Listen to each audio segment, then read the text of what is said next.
नमस्कार, मैं महक तिवारी स्वतंत्रता दिवस के उपलक्ष्य पर आपको एक कविता सुनाने जा रही हूँ।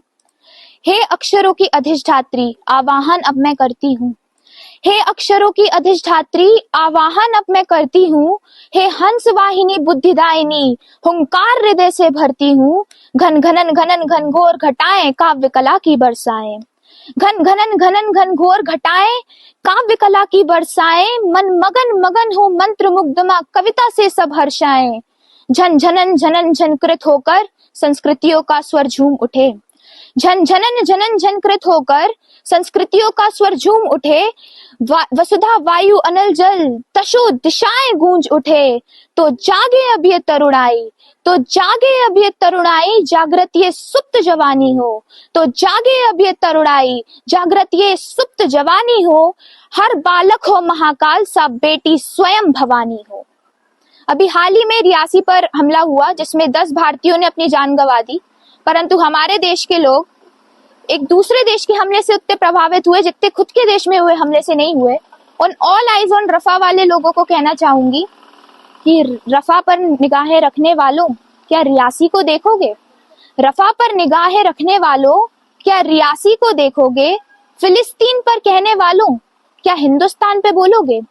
हमास की हिमायत करने वालों, हमास की हिमायत करने वालों, कटरा की जमीन तुम्हारी है। इस हमले पर खामोशी, तिरंगे से गद्दारी है।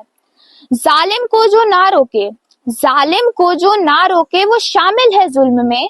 जालिम को जो ना रोके वो शामिल है जुल्म में। कातिल को जो ना रोके वो कातिल के साथ है। और जो देख के भी अनदेखा कर दे देश के गद्दारों को, उसका विश्वासघात में बराबर का हाथ है।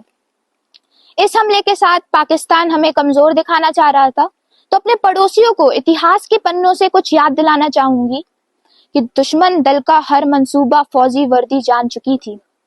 दुश्मन दल का हर मंसूबा फौजी वर्दी जान चुकी थी। पंजाब हिमाचल कश्मीर विरोधी नीयत को पहचान चुकी थी।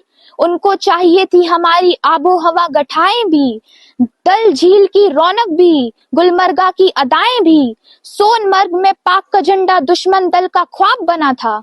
सोनमर्ग में पाक का झंडा दुश्मन दल का ख्वाब बना था। श्रीनगर दरबार पर हमला गुलदस्ते का गुलाब बना था। पर सेना हमारी आरी जमीन पर कैसे फिरने देती? हिम शिखरों पर गड़ा तिरंगा कैसे गिरने देती?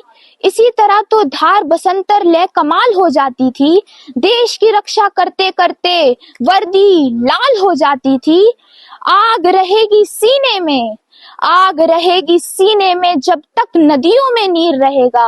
आग रहेगी सीने में जब तक नदियों में नीर रहेगा। भारत का कश्मीर रहा है, भारत का कश्मीर रहेगा। अभी हाल ही में जातिवाद एक बहुत अहम मुद्दा बन चुका है, तो जातों में हिंदुस्तान को बांटने वाले उन नेताओं को कहना चाहूंगी कि नेताओं ने बांट दिया है आज देश को जातों में। नेताओं ने बांट दिया है आज देश को जातों में। क्या कर सकते हैं हम इतने बदतर हालातों में? एक बार फिर बांटो और शासन की राजनीति है। एक बार फिर बांटो और शासन की राजनीति है। देश पूरा जूझ रहा जयचंदू की रणनीति है।